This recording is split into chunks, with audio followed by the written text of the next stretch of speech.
Oke, langsung saja teman-teman. Hari ini kita akan mempelajari beberapa teknik yang digunakan dalam seni rupa 3 dimensi. Oke, sebelum kita belajar, intinya kita harus memahami jenis karya seni rupa dibagi menjadi dua, yaitu seni murni dan seni terapan. Itu sudah kalian pelajari di video-video sebelumnya. Oke, perlu diingat juga ini adalah beberapa prinsip atau disebutkan di sini adalah elemen dalam seni rupa. Ada kesatuan, ada keseimbangan, ada pergerakan, ada ritme, ada proporsi, ada pattern, ada kontras, ada fokus. Nah, beberapa menerangkan elemen seni rupa seperti itu. Tapi di buku menyebutkan ini adalah prinsip seni rupa. Oke. Dalam berkarya seni rupa dibagi menjadi dua, yaitu Dwi Matra, ini yang sering keluar saat ujian, dan ini juga sering keluar saat ujian Trimatra. Trimatra itu artinya 3 dimensi, Dwi Matra artinya 2 dimensi. Seni rupa 3 dimensi adalah seni rupa yang memiliki tinggi, lebar, dan panjang. Kurang lebih seperti itu pengertian dari jenis karya seni rupa 3 dimensi. Kalau 2 dimensi hanya memiliki dimensi panjang dan lebar aja, hanya bisa dilihat dari satu arah. Kalau Trimatra bisa dilihat dari segala arah, beberapa arah, dari depan, mau dari samping, mau dari belakang, dari atas. Itu pengertiannya. Catat teman-teman, ini yang pasti keluar saat ujian. Oke, kali ini kita akan belajar seni rupa 3 dimensi. Nah, kira-kira kalian bisa melihat ini gambar apa? Ini adalah patung. Oke. Contoh seni rupa 3 dimensi. Kriya. Pasti kan itu 3 dimensi. Keramik dan arsitektur. Apa arsitektur? Bangunan dan sebagainya. Oke. Ada beberapa alat yang digunakan dalam karya seni rupa 3 dimensi. Hari ini kita akan belajar lebih banyak. Oke, stick clay. Pernah dengar nggak stick clay? Stick clay ini semacam kayu yang dibuat untuk membentuk tanah liat, membentuk sebuah relief. Nah, yang pasti tanah liat yang masih empuk. Ini menggunakan stick clay. Ini tergolong alat karya seni rupa 3 dimensi. Selain itu, stick clay ada dibagi menjadi 4. Di antaranya adalah stick clay modeling tool. Kemudian ada sudip atau butsir yang dibuat di patung. Kemudian ada tatah, ini yang dibuat dari seni patung kayu. Kemudian ada kayu penggilas, ini biasanya digunakan dalam mengolah tanah liat dan sebagainya. Seperti yang dibuat masak juga ya ini ya. Oke. Pahat atau carving tools. Nah, kurang lebih bentuknya seperti ini teman-teman. Ini termasuk alat seni rupa 3 dimensi. Ini gambar patung. Patung tergolong seni rupa 3 dimensi yang tergolong dalam jenis murni. Jadi ekspresi senimannya untuk menggambarkan patung ini. Pahat dibagi menjadi 3. Pahat kayu, pahat batu, dan pahat kulit. Nah, maksudnya pahat kulit apa? Nah, jadi ini kulit hewan, sapi atau kambing yang digunakan untuk wayang. Jadi wayang itu benar-benar dari kulit ya, jadi agak keras gitu, semakin lama agak keras dan awet sekali karena bahannya kulit. Pahat, seni pahat ada 3, diingat-ingat ya. Next, pemodel bentuk atau plaster modeling tool. Kurang lebih bentuknya seperti, kita nyebutnya cetok tapi lebih kecil segini. Nah, ini biasa digunakan untuk membuat detail patung atau relief ya. Kalau saya lihat gambar contoh ini adalah gambar relief yang terbuat dari tanah liat mungkin ini ya, atau semen ini. Lebih mendekati tanah liat sih, ya nggak teman-teman? Oke, next. Alat kerajinan kayu. Nah, ada gergaji. Gergaji itu termasuk alat seni, Pak. Iya, termasuk alat seni kriya, seni rupa terapan. Kemudian ada penyiku, ada ketam. Ini yang biasa kita dengar berisik nyeng nyeng nyeng. Nah, ini. Kemudian bor pelubang. Selain itu juga ada pahat. Nah, tadi juga saya sebutkan pahat kayu. Kemudian alat pengukur lipat untuk mengukur ukuran yang melipat-lipat. Kemudian ada juga alat pengukur gulung, digunakan untuk mengukur panjang suatu karya seni. Oke. Alat kerajinan logam. Nah, ketika kita ngomongin logam, yang kita ingat adalah emas, perak, perunggu, dan sebagainya. Kira-kira sedang ngapain mereka? Membuat kerajinan.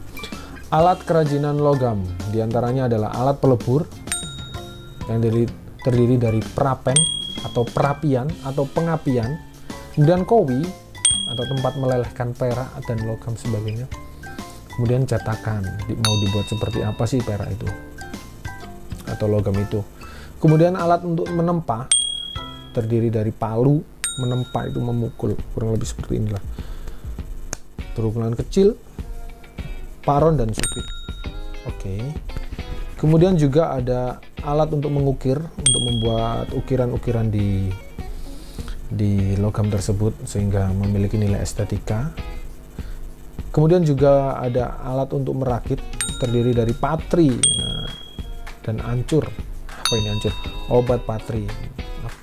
Patri juga pernah sakit, ya, ada obatnya. Bukan, jadi intinya untuk mempermudah proses perakitan. Alat kerik, ini mungkin juga tergolong alat ukir juga mungkin ya. Oh bukan, alat kerik ini seperti amplas dan mungkal. Ini fungsinya untuk mengupgrade equipmentnya ketika mulai tumpul. Mungkin alat kerik ini juga sangat penting waktu memproduksi kerajinan logam ya, karena intinya benda keras ketemu benda keras, salah satunya pasti tumpul. Oke, alat untuk babar dan nyangling, nah, itu panci atau wajan untuk finishing mungkin yang dimaksud, dan berbagai perlengkapan lainnya.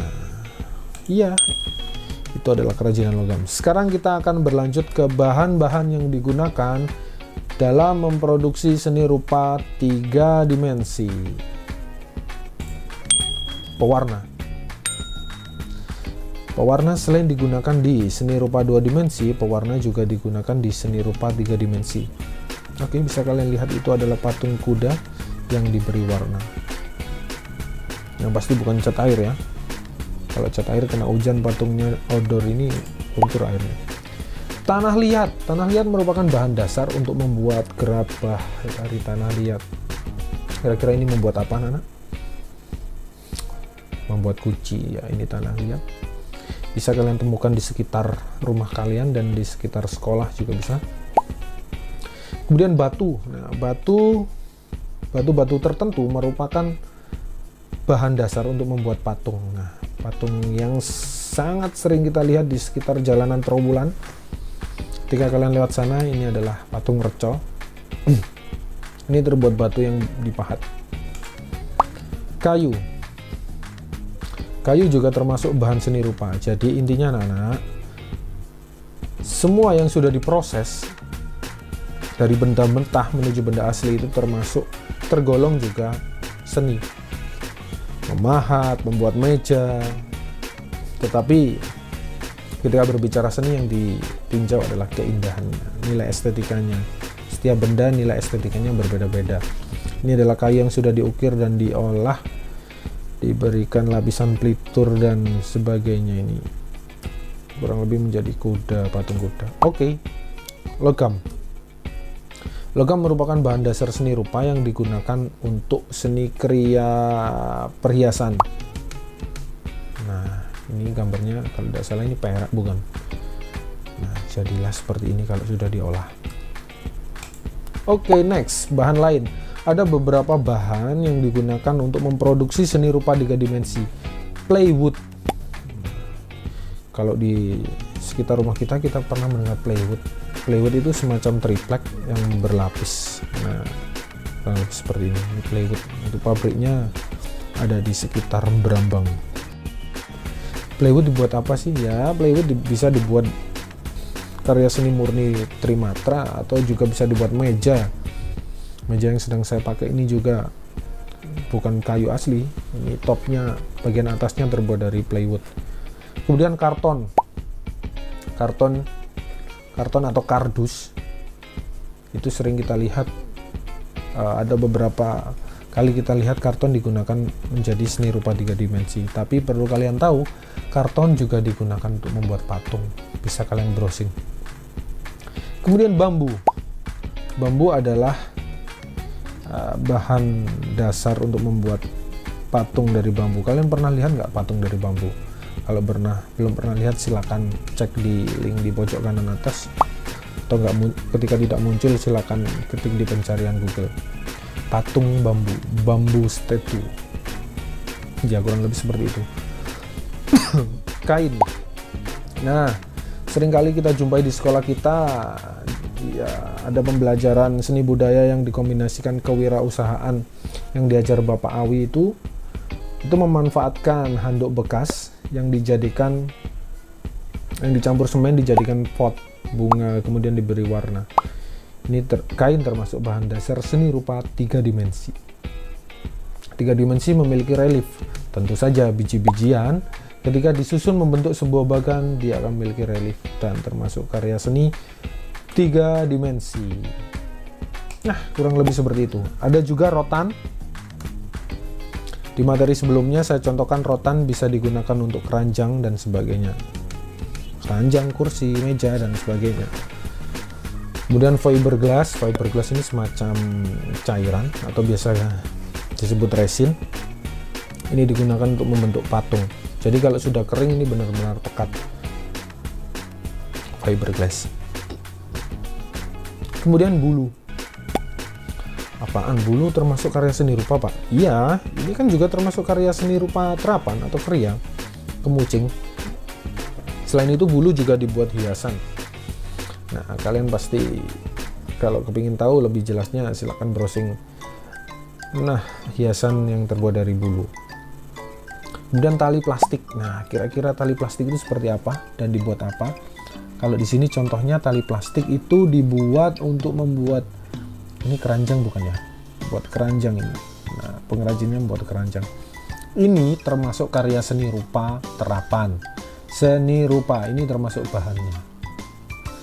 Semua bahan yang terlihat mentah dan tidak diolah itu tidak memiliki nilai seni.